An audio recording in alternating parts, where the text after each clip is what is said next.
बंद कर इसको, बंद कर।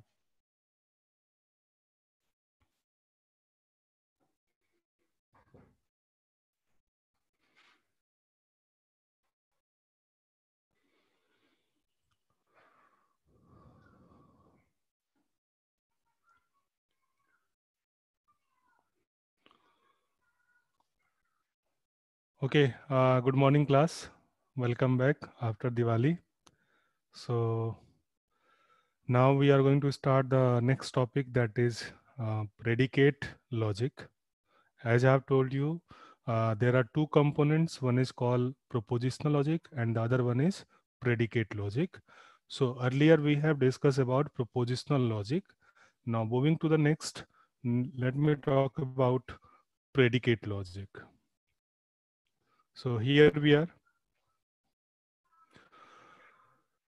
Propositional logic, this cannot be adequately express the meaning of statements in mathematics and in natural language. What it means, basically it is not sufficient to use propositional logic alone to express all type of statements in mathematics as well as in natural languages, because the overall objective is to how to proceed with natural language processing.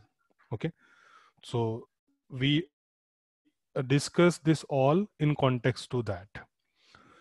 For example, suppose there is a statement: every computer connected to the university network is functioning properly.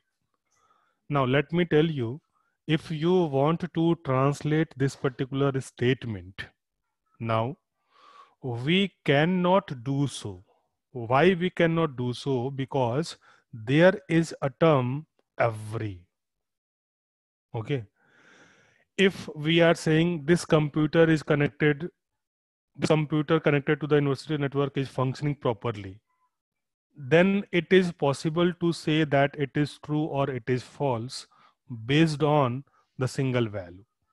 But whenever we are saying every computer connected to the university network is functioning properly, now we cannot express this statement using propositional logic alone. And there comes the need for predicates and quantifiers. Okay, because we need some kind of quantification. Quantification means how many quantities. So here we are talking about every, means all computers. Okay, so therefore due to this addition of quantity, it is not possible to represent it with propositional logic alone, and therefore we need predicates and quantifiers.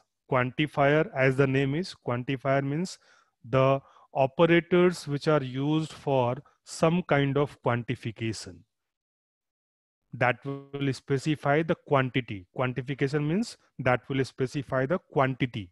Okay, so this is the need for this predicate and quantifiers. Now here comes, predicate logic is used to express the meaning of a wide range of statements in mathematics and computer science. Wide range हम इसलिए बोल रहे हैं क्योंकि earlier हमारे पास जो range available था वो केवल सिंगल के लिए बात हो रही थी, वहां पे हम क्वांटिफिकेशन अप्लाई नहीं कर पा रहे थे. Now due to this predicate logic we will be able to translate that kind of statements also which involve some kind of quantification. So that's why here we are saying it is used to express the meaning of a wide range of statements. So for that we have to use these two, that is predicates and quantifiers. Now let me tell you what is predicate here. As I have told you, proposition is a declarative statement for which the truth value is either true or false. In the same way, we can define the predicates, and predicates can be defined, and this definition can be understood with this example. Let us say there is a statement x greater than 3. Okay, here x is greater than 3. Now here we are saying, let me tell you another example, x equals to y plus 3. Then there is another example, let us say x plus y equals to z. Then we have an example, computer X is under attack by an intruder. Computer X is functioning properly. These statements are neither true nor false when the values of the variables are not specified. क्योंकि इतने जो भी हमने यहाँ statement use किए वो using one variable हो और मल्टीपल वेरिएबल हो, जैसे यहाँ पे वेरिएबल x है, it is not clear what is this x is representing for. In the same way यहाँ पे वेरिएबल x और y है, तो हमें ये नहीं पता कि what is this x and what is this y, है ना. तो that's why we can not determine its truth value. यही अगर आपको दिया होता 2 + 3 = 5, so now we will be able to define its truth value, either true or false. But if we are saying x plus y equals to z, we cannot determine its truth value. So that's why here we are not in condition to specify whether this is true or it is false, because the values of the variables are not specified. And there comes the need for predicates. So by this we can define, अगर हमने ये जो predicate use किया है x is greater than 3, this is called predicate. Why this is predicate? Because this is not a declarative statement. क्योंकि declarative statement वो होता है जो कुछ declare करे, यहाँ पे हम declare नहीं कर रहे हैं. तो क्योंकि x हमें पता नहीं है कि x जो है वो क्या है, so that's why we will not be in condition to determine its truth value unless we don't know what is x. Okay, so here we are saying x is called the subject of the statement, and this is greater than 3. ये जो part है is greater than 3, पूरा sentence है x is greater than 3. अब इसमें से x जो है वो subject है और is greater than 3 जो है वो predicate है. तो by this way we can define predicates. So by this we are saying predicates refers to a property that the subject of statement can have. तो किसी भी सेंटेंस के दो पार्ट हैं, एक पार्ट है सब्जेक्ट और दूसरा पार्ट है प्रेडिकेट. तो प्रेडिकेट का मतलब क्या है? प्रेडिकेट मीन्स एट्रीब्यूट और प्रॉपर्टी. तो predicate refers to a property that the subject of the statement can have. For example, ये एक predicate है, x is greater than 3. अब is greater than 3 इसमें क्या है? predicate है और x उसका subject है. ओके, क्योंकि ये जो subject है x, ये उसकी property है कि it is greater than 3. So that's why here we are saying that predicate refers to a property that the subject of the statement can have. Okay. Now we can say, we can denote the statement x is greater than 3. This is by px. Here p denotes a predicate, that is x is greater than 3. P denotes the predicate is greater than 3. आपको याद होगा propositions के लिए भी हमने P Q R S इस तरह के वेरिएबल यूज किए थे, लेकिन वहां पे ये पार्ट नहीं था. ये जैसे मान लो आपने बोला कि Shyam is sleeping for example, तो श्याम इज स्लीपिंग ये पूरा एक प्रेडिकेट प्रोपोजिशन है और इसको हम एक प्रोपोजिशन पी बोलते हैं. ठीक है, लेकिन यही मैंने बोला कि एक्स इज स्लीपिंग, तो हियर इज स्लीपिंग एक प्रेडिकेट होगा जिसको हम लेट अस से पी से डिनोट कर रहे हैं. तो the corresponding statement will be represented as P X, where X is the subject of that statement. तो ऐसे ही यहाँ पे है, अगर आपने बोला x इज ग्रेटर देन 3, तो इस प्रेडिकेट को डिनोट करने के लिए हम पी एक्स यूज करेंगे, where p denotes the predicate is greater than 3. तो P जो है प्रोपोजिशन भी हो सकता है, प्रेडिकेट भी हो सकता है। इस दोनों में डिस्क्रिमिनेट कैसे करेंगे? तो इसको डिस्क्रिमिनेट करने का तरीका ये है कि यहाँ पे कभी भी अगर वेरिएबल दिया हो, इसके साथ अगर वेरिएबल लगा है तो ये प्रेडिकेट डिनोट करता है, और इसके साथ अगर वेरिएबल नहीं है तो वो प्रोपोजिशन डिनोट करता है। तो इसको हम आर्गुमेंट बोलते हैं। तो this is there, here we have used one argument, क्योंकि यहाँ पे एक जो है वेरिएबल हम यूज कर रहे हैं, एक्स। इसी तरीके से एक दूसरा एग्जांपल लिया था, मान लो x equals to Y plus three. तो इसमें क्या है, दो वेरिएबल है, तो इसलिए इसके दो आर्गुमेंट होंगे, x और y। ठीक है। तो here we are saying where p denotes the predicate, and that is greater than 3, and x is the variable that is called subject of the statement. The statement px is also said to be the value of the propositional variable function p at x. ठीक है।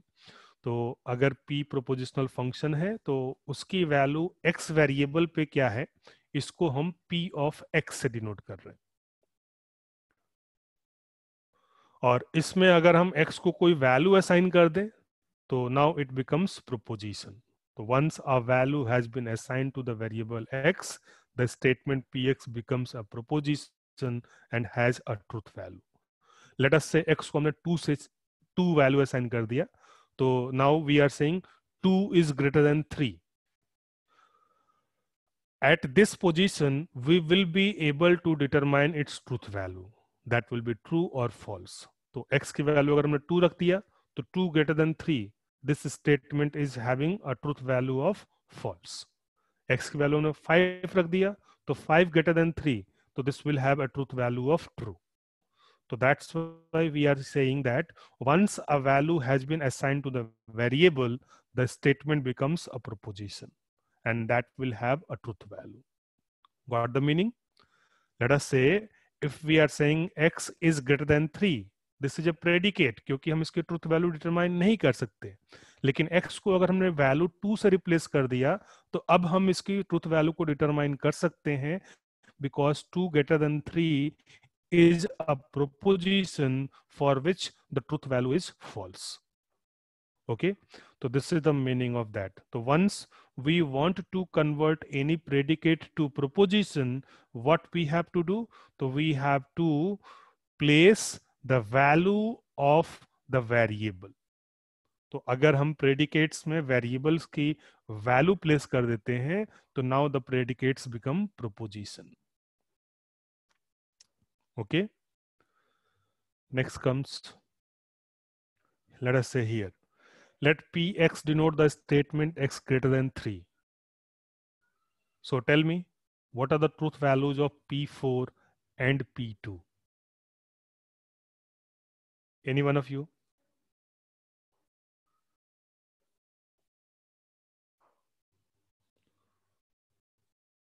What is the truth value of p4 and p2? Here px is the statement x is greater than 3.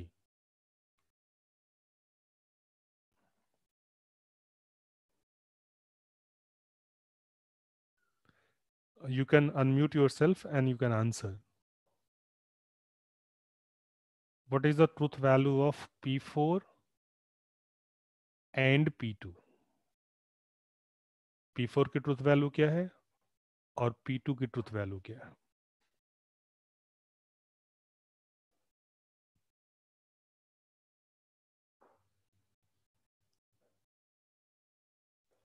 Yes,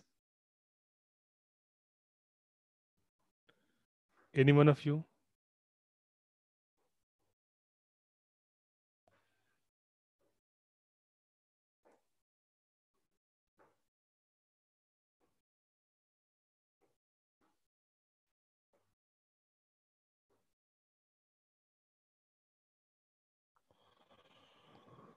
So what is p4 here?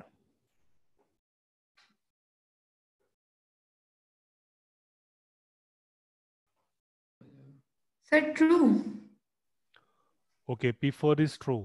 What is p4 denoting for? 4 is greater than 3. Yes, sorry, that's correct. The statement is 4 is greater than 3. तो this will be translated as P4. यहाँ पे हमने x variable को 4 value से replace किया है. मैंने आपको अभी बताया, whenever we are replacing the variable by its value, the predicate becomes proposition. वो इसलिए क्योंकि अब हम इसकी ट्रूथ वैल्यू को डिटरमाइन कर सकते हैं. Let us say if we are saying 4 is greater than 3, so you know that 4 is greater than 3, therefore the statement is true. Okay, so that's why the truth value for this statement will be true. In the same way, P2 denote 2 is greater than 3. Now we know that 2 is not greater than 3, so therefore the truth value of this statement will be false. So again, this is a proposition. Okay, so by this way we can say that this P4, so 4 is greater than 3, that is true.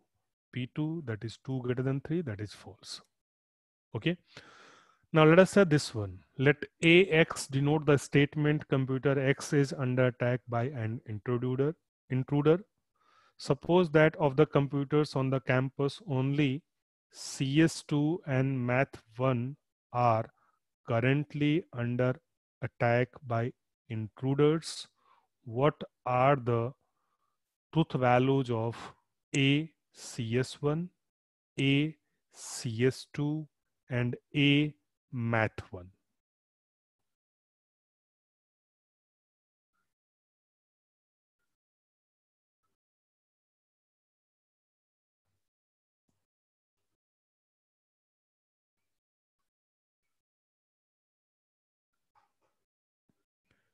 Any one of you?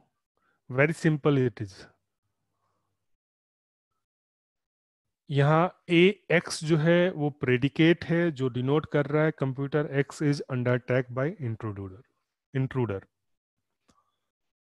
जो आपके पास information है वो ये है कि CS2 और math 1 जो है वो currently under attack by intruders हैं.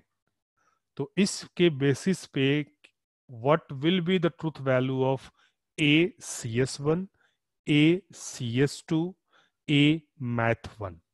यानी x वेरिएबल को आपको CS1 वैल्यू, CS2 वैल्यू और मैथ 1 वैल्यू से रिप्लेस करना है.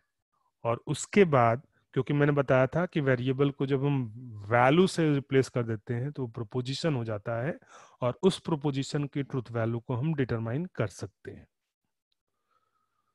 सो tell me what is the truth value for this?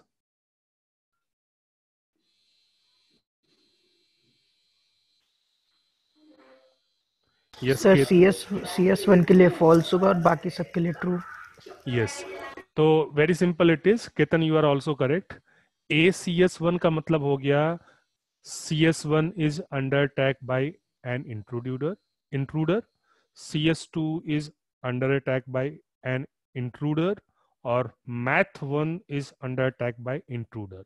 Since we have information that CS2 and math 1 are currently under attack by intruders, तो इस information की help से हम ये बता सकते हैं कि इसकी ट्रूथ वैल्यू क्या होगी, फॉल्स होगी, और इसकी ट्रूथ वैल्यू क्या होगी, ट्रू होगी. ठीक है.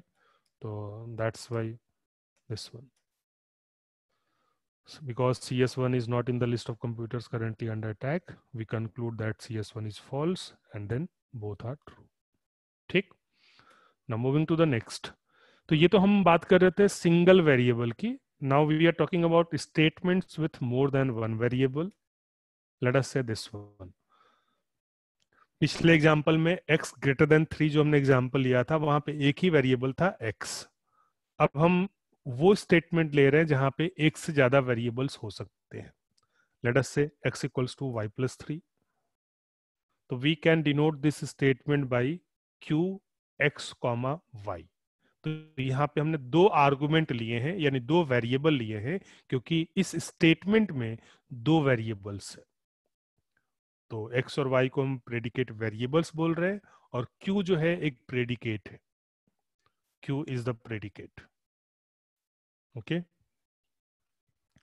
Now when the values are assigned to the variables x and y, the statement qxy will have a truth value. जैसे मान लो x को हमने 2 रख दिया, y को हमने 3 रख दिया, तो 2 equals to 3 plus 3. This is false. Suppose x को हमने 5 रख दिया, y को हमने 2 रख दिया, तो 5 equals to 2 plus 3. That is true.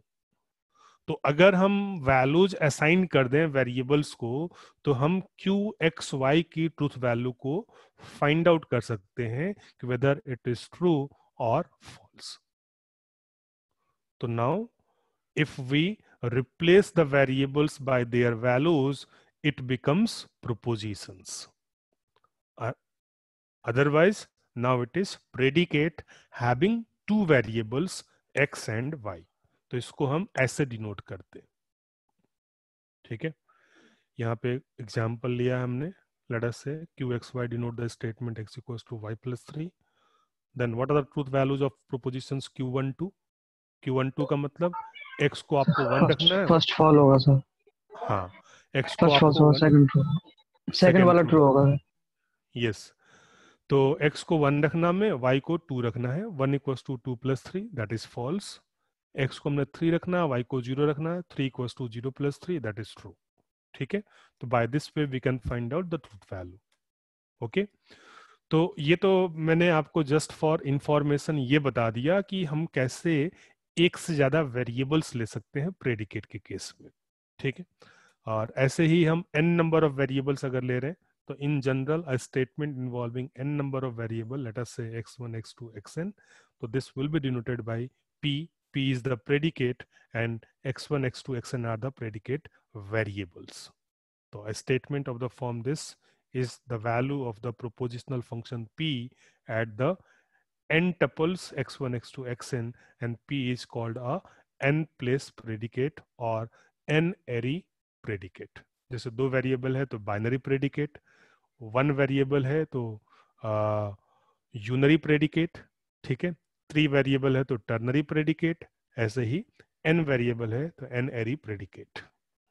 Okay, now comes, तो ये तो था प्रेडिकेट्स क्या होते हैं और इसको हम कैसे यूज कर रहे हैं. अब मैं आपको बताने जा रहा हूं क्वांटिफायर्स, क्योंकि प्रेडिकेट्स को डिफाइन करने का पर्पज हमारा यही है कि हम उसका क्वांटिफिकेशन कर सके. ठीक है, क्योंकि अगर आप बोलते हो कि suppose we are saying the statement x is reading, आपने एक स्टेटमेंट लिया x इज रीडिंग. ठीक है, और हमने उसमें ये बताया कि x denote the set of students. तो now there is need for quantification कि हम कितने x की बात कर रहे हैं.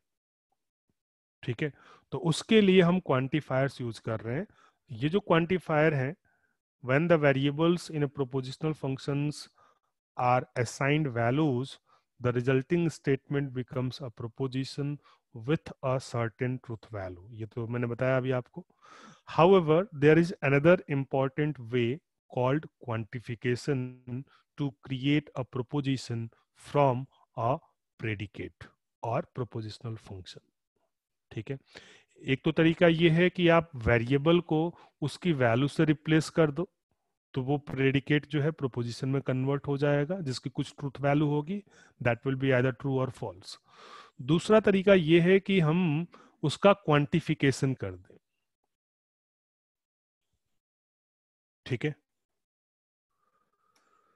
now what is meaning of quantification? So here we are saying quantification expresses the extent to which a predicate is true over a range of elements. So what is the extent up to which the predicate will be true? That will be denoted by this quantification. Now what is the meaning of that? तो quantification के लिए basically हम English language में ये कुछ quantification terms use करते हैं, जैसे all, some, many, every, each, none, few. ये सब क्वांटिफायर्स. ठीक है, इनको हम प्रेडिकेट फॉर्मूला में कैसे कन्वर्ट करते हैं? तो हियर वी आर. इसको हम दो कैटेगरी में डिवाइड कर रहे हैं क्वांटिफिकेशंस को। एक होता है आपका यूनिवर्सल क्वांटिफिकेशन, यानी कि जो प्रेडिकेट है वो ट्रू है एवरी वैल्यू के लिए। तो it tells that the predicate is true for every element under consideration. जैसे आपने बोला एक स्टेटमेंट x इज रीडिंग और x डिनोट स्टूडेंट, और क्वांटिफिकेशन हमने कर दिया यूनिवर्सल क्वांटिफिकेशन। इसका मतलब all students are reading. Now the sentence will become all students are reading, यानी कि इज रीडिंग जो प्रेडिकेट है, that predicate is true for every element under consideration. तो यहाँ पे एलिमेंट क्या है अंडर कंसिडरेशन? स्टूडेंट। तो एवरी स्टूडेंट के लिए अगर ट्रू हो जाए, ठीक है। Then comes the another quantification that is called existential quantification, so which tells us that there is one or more element under consideration for which the predicate is true। यानी कि कुछ वैल्यूज के लिए true हो तो उसको हम existential quantification बोलते हैं, और सारी वैल्यूज के लिए ट्रू हो तो उसको हम यूनिवर्सल क्वांटिफिकेशन बोलते हैं। So whenever we are using existential, it means there will be at least one value for which it is true. And whenever we are saying universal, it means it is true for every value. तो ये दो तरह के quantification हम predicate logic में use करते हैं। एक है आपका यूनिवर्सल क्वांटिफिकेशन और दूसरा है आपका एग्जिस्टेंशियल क्वांटिफिकेशन। तो जैसा कि नाम है, universal means for all, existential यानी कि जिसकी एग्जिस्टेंस के लिए ट्रू हो, है ना। There exist some value for which it is true, तो that's why this is existential. And universal that means it is true for all, ठीक है। तो ये दो क्वांटिफिकेशंस हैं, इसके लिए हम सिंबल्स यूज करते हैं जो मैं आपको अभी बताने जा रहा हूं। So here we are defining the area of logic that deals with predicates and quantifiers is called predicate logic or predicate calculus। तो इससे पहले हमने प्रोपोजिशनल लॉजिक या प्रोपोजिशनल कैलकुलस पढ़ा, जिसमें हमने बताया the area of logic that deals with propositions is called to be as propositional logic. In the same way, the area of logic that deals with predicates and quantifiers is called to be as predicate logic or predicate calculus। Okay तो मैंने आपको बताया दो quantifier है, पहला है universal quantifier. तो हम यूनिवर्सल क्वांटिफायर की बात कर लेते हैं पहले। तो here we are saying the domain specifies the possible values of the variable X. तो किसी वेरिएबल एक्स के लिए जो पॉसिबल वैल्यूज होती हैं वो उसका डोमेन कहलाता है, ठीक है। Now when property means predicate, मैंने बताया आपको प्रेडिकेट का मतलब होता है प्रॉपर्टी और attribute of a given subject। So when property is true for all values of a variable in a particular domain, such a statement is expressed using universal quantification। तो universal quantification हम तब use करेंगे जब वो उस variable के हर एक value के लिए ट्रू हो, ठीक है। फिर दूसरा स्टेटमेंट है the meaning of the universal quantification of P X changes when we change the domain.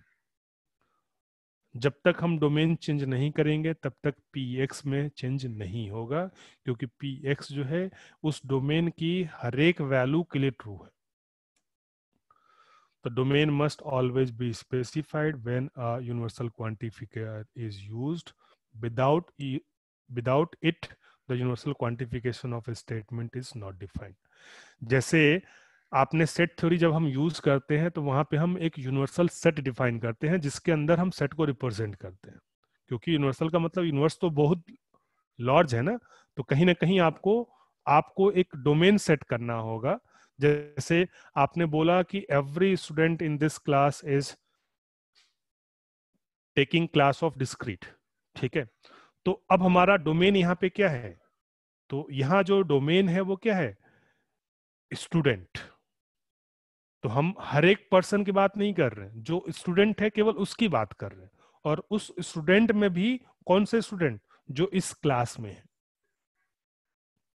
ठीक है। तो यूनिवर्सल का मतलब ये नहीं है कि वो सभी के लिए ट्रू होगा, वो पर्टिकुलर एक डोमेन के सभी वैल्यू के लिए ट्रू होगा। तो डोमेन का मतलब ये होता है। ओके, तो here we are saying the domain must always be specified when a universal quantifier is used, without it the universal quantification of a statement is not defined. ठीक है, और इस डोमेन को हम डोमेन ऑफ डिस्कोर्स या universe of discourse भी बोलते हैं। तो जब भी हमें प्रेडिकेट्स यूज करना होगा, तीन चीजों का ध्यान रखना है। पहला, यूनिवर्स ऑफ डिस्कोर्स क्या है, यानी कि डोमेन क्या है। दूसरा, क्वांटिफिकेशन। और तीसरा, प्रेडिकेट। तो इन तीन चीजों को मिला के हम टोटल प्रेडिकेट लॉजिक की बात कर रहे हैं।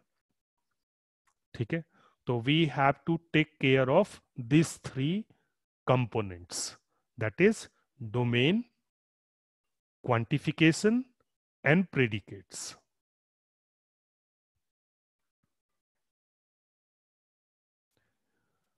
Yes, any queries up to here you can ask, any one of you.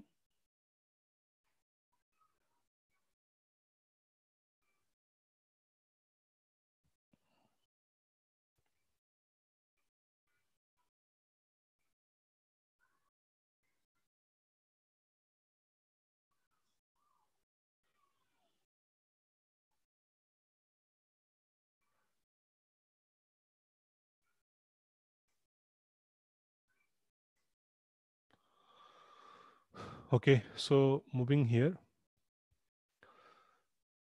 the universal quantification of px is the statement, let us say px for all values of x in the domain. ठीक है, यहाँ पे px जो है एक predicate है, तो इसको हम रीड करेंगे px for all values of x in the domain. Now what it means, इसको डिनोट करने के लिए हम ये सिंबल यूज करते हैं, ए इन रिवर्स। ये फॉर ऑल, इसको रीड करते हैं फॉर ऑल एक्स या for each value of x, तो इसको हम ऐसे डिनोट करते हैं। notation for all x px denotes the universal quantification of px. Here this is called the universal quantifier.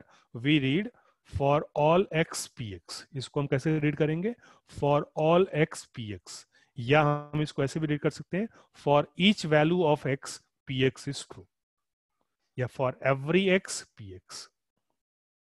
तो ये यूनिवर्सल क्वांटिफिकेशन का सिंबल है। ठीक है, तो an element for which P x is false is called a counter example of this one. क्योंकि हमने बोला है क्या कि एवरी वैल्यू ऑफ एक्स के लिए पी एक्स ट्रू है, तो अगर हम किसी भी तरीके से एक्स की एक ऐसी वैल्यू फाइंड आउट कर लें जिसके लिए पी एक्स फॉल्स हो जाए, तो then this is called to be as counter example.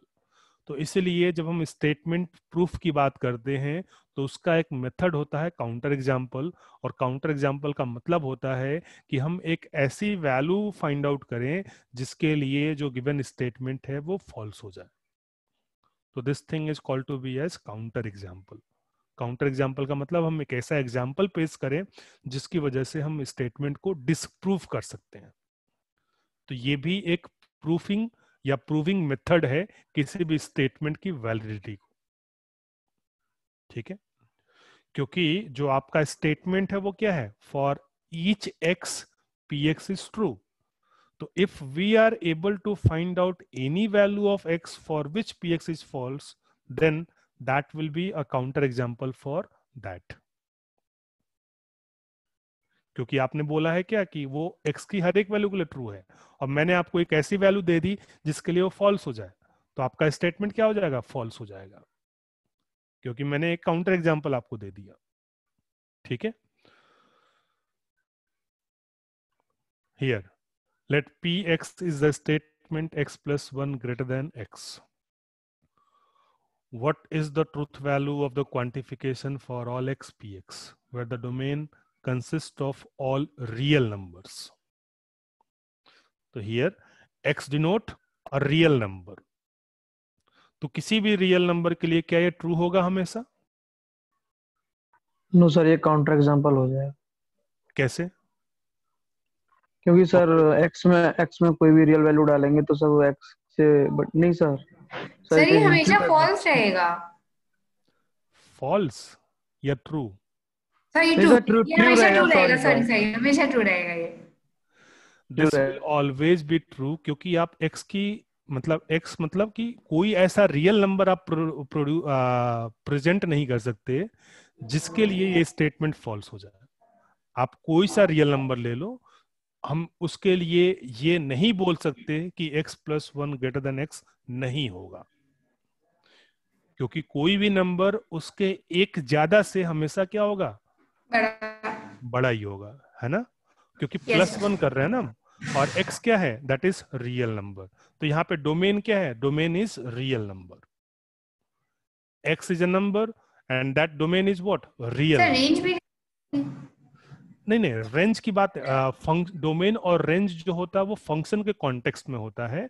यहाँ पे डोमेन टर्म यूज करने का सिंपल मीनिंग ये है कि हम किस पर्टिकुलर वैल्यूज की बात कर रहे हैं। ठीक है, जैसे x कोई वेरिएबल है और आप बोल रहे हो कि उस वेरिएबल की हर एक वैल्यू के लिए ट्रू है, तो x तो कुछ भी हो सकता है ना। जैसे मान लो आपने बोला कि एवरी मैन इज, सॉरी, आपने बोला कि एवरी मैन इन दिस, या सॉरी, आपने, आपका स्टेटमेंट है एवरी वन इज ऑनेस्ट। ठीक है, सपोज ये एक स्टेटमेंट है, every one is honest.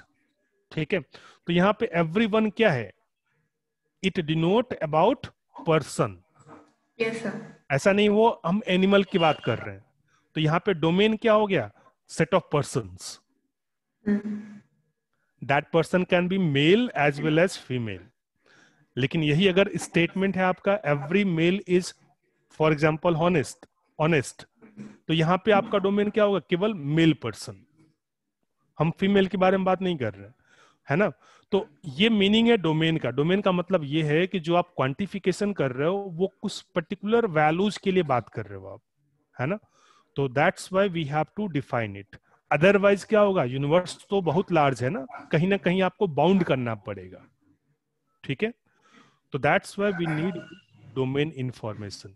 So here we are saying because px is true for all real number x, the quantification is true. तो अब हम इसकी ट्रूथ वैल्यू फाइंड आउट कर सकते हैं।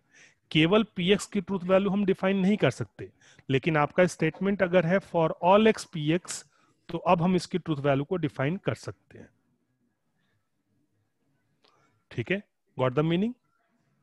क्योंकि x जो है वो कुछ भी हो सकता है, तो x में पता ही नहीं क्या है, तो हम कैसे फाइंड आउट करेंगे कि ये ट्रू है या फॉल्स है? लेकिन अगर हमने x फाइंड आउट कर लिया या x डिफाइन कर दिया कि x हम ऑल रियल नंबर की बात कर रहे हैं, तो अब हम ये श्योर बोल सकते हैं कि it is true for every x। ठीक है, okay sir. let us consider this one. Let qx is a statement, x is less than 2. What is the truth value of the quantification for all x qx, where the domain consists of all real numbers? Here again the quantification is for all x qx. So tell me what is the truth value of this? तो ये तो false होगा। Yes, it is false. इसका reason ये है कि हर एक real number के लिए ट्रू नहीं होगा कि x लेस देन 2, क्योंकि कुछ रियल नंबर हैं या कुछ रियल नंबर्स हैं जो 2 से लार्ज होंगे। ओके, तो by this way qx is not true for every real number x, because for instance एक एग्जांपल हमने ले लिया q3 का मतलब हो गया 3 less than 2 and that is false. तो this is the meaning of counter example. Counter example का मतलब ये होता है कि आप एक ऐसे वैल्यू फाइंड आउट करो जिसके लिए आपका स्टेटमेंट फॉल्स हो जाए, then we can say the given statement is false. Okay, तो for example x equals to 3, अगर हम 3 रख दें तो 3 लेस देन 2 कंडीशन क्या हो गया, फॉल्स। तो देयरफॉर x इक्वल्स टू 3 क्या है, ये एक काउंटर एग्जाम्पल है इस स्टेटमेंट के लिए फॉर ऑल x qx के लिए। Okay, okay sir. Suppose this one px statement है आपका x square greater than 0 to show that the statement for all x px is false where the universe of discourse consists of all integers we give a counter example. ठीक है, again हम for all x px बोल रहे हैं जहां पे px है x square is greater than 0 और x क्या है, दैट इज इंटीजर. तो इंटीजर में आपका 0 भी आता है और 0 के लिए स्टेटमेंट फॉल्स हो जाएगा क्योंकि 0 का स्क्वायर 0 होगा and 0 greater than 0 that is false. तो by this way we can produce any counter example to find out the given universal quantification is false. और अगर हम ये फाइंड आउट न कर पाए तो then we can say the given universal quantification is true. अगर x की ऐसी कोई वैल्यू नहीं होती जिसके लिए x square greater than 0 true ना हो तो हम ये बोल सकते हैं it is true for all x. It means the given quantification is true.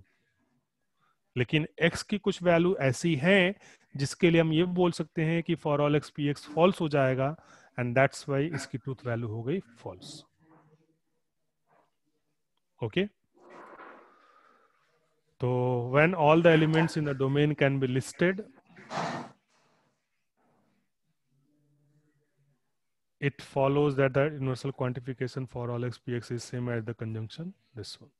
अगर हम सभी वैल्यूज को लिस्ट आउट कर सकते हैं डोमेन के तो p of x1 p of x2 मान लो x1 x2 xn ये n नंबर ऑफ वैल्यूज है तो p of x1 ये, तो इन सब का हम जो कंजंक्शन करेंगे तो because this conjunction is true if and only if ये सभी ट्रू हो, एक भी फॉल्स हो जाए तो आपका ये स्टेटमेंट क्या हो जाएगा, फॉल्स हो जाएगा. तो इसलिए मैंने बताया कि यूनिवर्सल क्वांटिफिकेशन में हमारा ऑब्जेक्टिव यही है कि हम एक भी ऐसा वैल्यू फाइंड आउट कर पाए जिसके लिए ये फॉल्स हो and that is called to be as counter example. What the meaning, हम एक्स आई की कोई ऐसी वैल्यू फाइंड आउट कर लें जिसके लिए गिवन प्रोपोजिशन फॉल्स हो जाए तो आप ये बोल सकते हो कि इसकी ट्रूथ वैल्यू क्या है, फॉल्स. लेकिन x की हर एक वैल्यू के लिए अगर ये सभी स्टेटमेंट्स ट्रू हैं तो आपको पता है कि कंजंक्शन ट्रू तभी होता है जब सभी इंडिविजुअली ट्रू हो. एक भी फॉल्स होगा तो ये पूरा कंजंक्शन फॉल्स हो जाएगा, है ना. तो that's why by this we are saying this statement. तो here it is a statement what is the truth value of for all x px where px is the statement x square is less than 10 and the domain consists of positive integers not exceeding 4.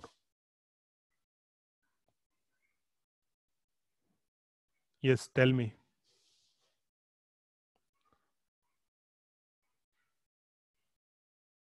What will sir be ये the... तो true होगा ना sir? Yes, anyone else? True होगा sir ये. Sir 3 तक जाएंगे तो 9 रह जाएगा तो 10 से छोटा रहेगा. हम इंटीजर की बात कर रहे हैं और इंटीजर नॉट एक्सीडिंग 4 की बात कर रहे हैं. Yes sir. Sir positive integer sir 1 2 3 तक जाएगा. सर पर इंटीजर में तो नेगेटिव भी पॉजिटिव इंटीजर है ना, statement positive domain integer. Mentioned है इसमें, पॉजिटिव इंटीजर्स नॉट एक्सीडिंग 4, केवल सर. इसके लिए हम बात कर रहे हैं. तो this is Yes, sir, the meaning of domain. Domain specify करने का मतलब सर ये है बट ये नहीं होगा क्योंकि 3.5 we are asking for positive integers. Sorry sir. 3.5 is not a integer. Okay, तो पॉजिटिव इंटीजर नॉट एक्सीडिंग 4 का मतलब हो गया 0 1 2 3, ओनली 4 वैल्यूज 0 1 2 3 और इन सभी के लिए ये स्टेटमेंट क्या है, ट्रू है. Got the meaning. मैंने वही बताया कि अगर हम किसी डोमेन के सभी वैल्यूज को लिस्ट आउट कर सकें तो उन सभी वैल्यूज के लिए इंडिविजुअली px1 px2 pxn ये सब ट्रू होना चाहिए. तो p0 भी ट्रू है, p1 भी ट्रू है, p2 भी ट्रू है और p3 भी ट्रू है कि नहीं. p0 का मतलब 0 less than 10 condition true, p1 का मतलब 1 less than 10 condition true, P2 का मतलब 4 less than 10 condition true, P3 का मतलब 9 लेस देन 10 कंडीशन ट्रू।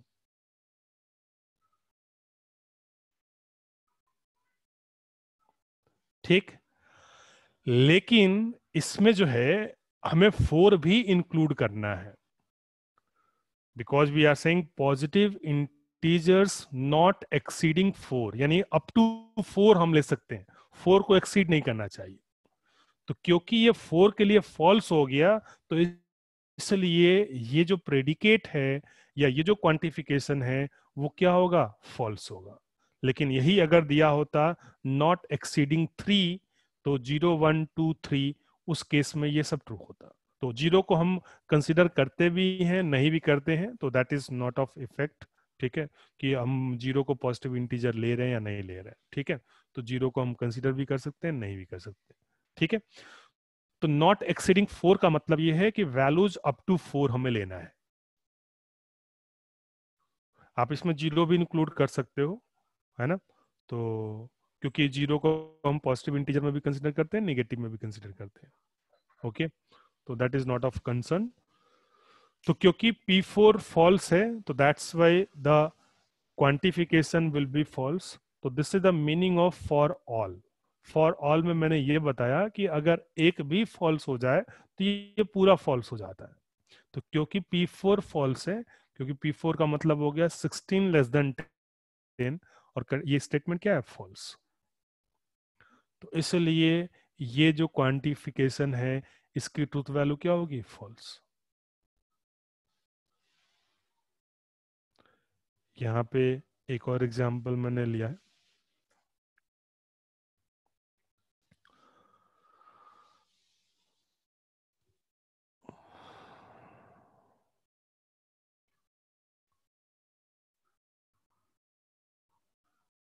तो यहाँ पे NX जो है वो डिनोट कर रहा है computer X is connected to the network, और जो डोमेन है वो डिफाइन हो रहा है all computers on campus.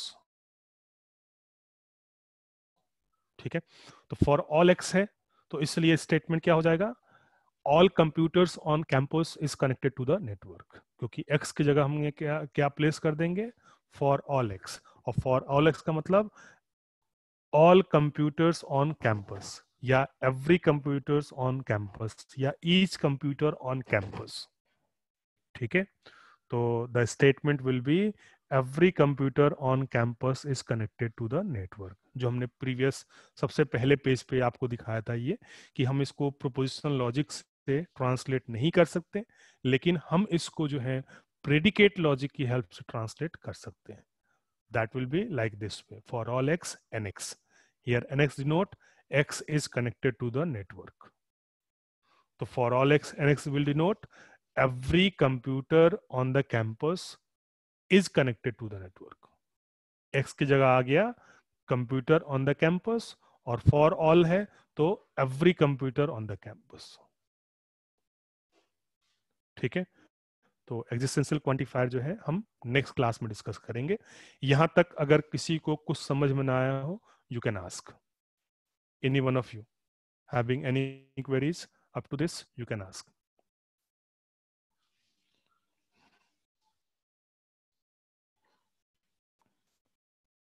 In next class we will talk about existential quantification. मैंने आपको आज जो बताया वो केवल what is predicate, what is quantifier and what is universal quantification.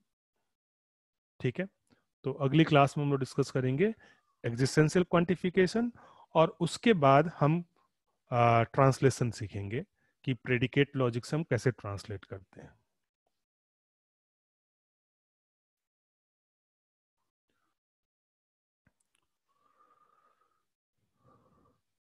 Okay, thank you all. We'll meet again in the next class.